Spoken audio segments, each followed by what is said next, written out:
Paul Klinger, whose real name was Paul Karl Heinrich Klinksik, was a German stage and film actor who also worked in radio drama and soundtrack dubbing. Family life. His father, a civil engineer, was Karl Heinrich Klinksik. His mother was Gertrude Emma Mathilde Uhlendal. He was first married from 1936 to 1945 to the actress Hildegard Wolff, with whom he had one child. There were two more children from his second marriage in 1950 to Karen Anderson, another actress. Paul Klinger and Karen Anderson, 20 years his junior, met during the filming of a crime thriller in 1950 when she was working on the set as a stills photographer. They would later appear together in two of the Amenhof films, Hochzeit auf Amenhof, 1956 and Ferien auf Amenhof, 1957. Education and career. Klinger's secondary education was at the Helmholtz Realgymnasium, which he attended to abitur level, taking part in amateur dramatic productions with his friend, Helmut Kautner.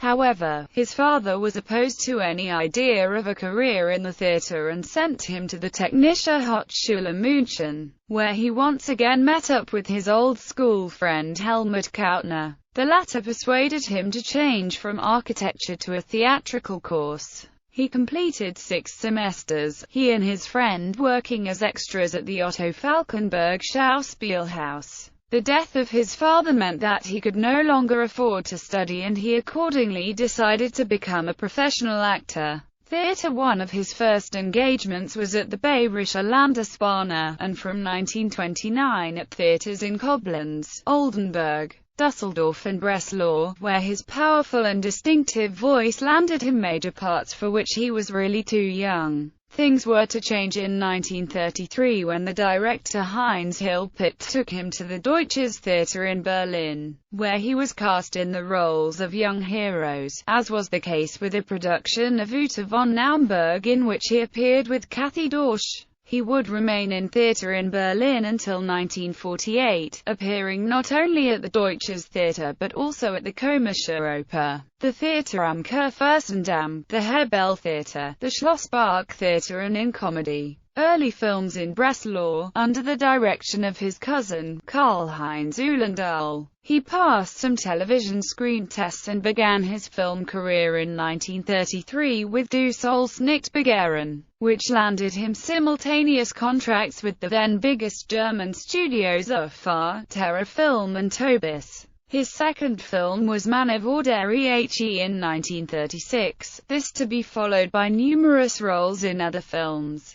As for his film work during the period of the Third Reich, the theatrical director Helmut Mayschassek commented, "His appearance and manner, evoking pre-war salons rather than the trenches of the Eastern Front, spared him from productions commissioned by Joseph Goebbels, and he played in classics by Goethe, Theodor Storm and Fontaine." A short film made early in the war, Barbara, did not get past the censor. In this he played the soldier husband of Lot Werkmeister. However, when he was sent to the front, his wife would find fulfillment with a job on the railway. In the NS-inspired war film, Spartrupp Hallgarten, directed by Herbert B. Fredersdorf, Klinger comes across as boyish, eye-winking and at times foolhardy. Post-war films. He had other film parts after the Second World War, reaching the peak of his popularity in the 1950s in films of Erich Kästner, novels such as Punktchen und Anton and Das Fliegende Klassenzimmer, as well as others in the Heimat film genre of the Amenhof trilogy. In the latter, Klinger, in the role of Joachim von Roth, is an amiable, substitute father figure who manages to turn the impoverished farm into a successful pony trekking center. Dubbing. As early as 1943, Klinger was involved in film dubbing. In the 1950s and 60s he was one of the busiest dubbing actors in the German film industry, speaking the parts of many well-known actors including Charlton Heston, Bing Crosby, John Gabin, Cary Grant, Humphrey Bogart, Stuart Granger, William Holden and Tyrone Power. TV and radio. From the early 1960s,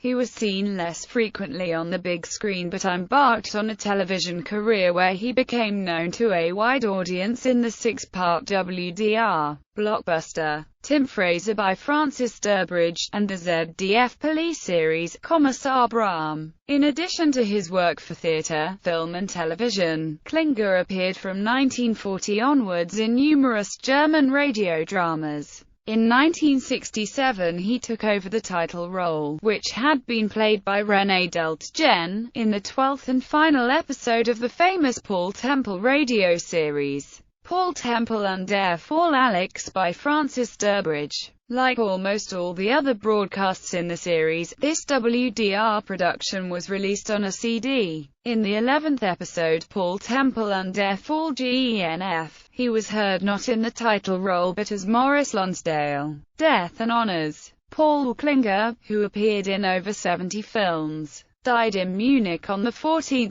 November 1971 from a heart attack while he was attending a meeting of the Bundesfachgruppe der Film- und Fernsehschaffenden of the Deutsche Angestelltengewerkschaft. He is buried in the cemetery at Socking near Starnberg. In 1974, the non-profit association, Paul Klinger Künstlersozialwerke v., was founded to honor his work for disadvantaged artists. On the anniversary of his birth in 2007, Germany honored Paul Klinger with a commemorative postage stamp that had a print run of 10 million. The stamp was launched at a ceremony on 14 June 2007 by the Paul Klinger Künstlersozialwerke C.V. at Hohenried Castle on Lake Starnberg in the presence of his family and former colleagues, the latter including Sonja Ziemann, Ernst Stankowski, Kurt Weinzierl, Madi Rall and Eva Ingeborg Schultz. A road is named after him in his birthplace, Essen. It is located in the Essen-Westviertel district, close to the Coliseum Theatre on land where once stood factory premises of the firm Friedrich Kruppag.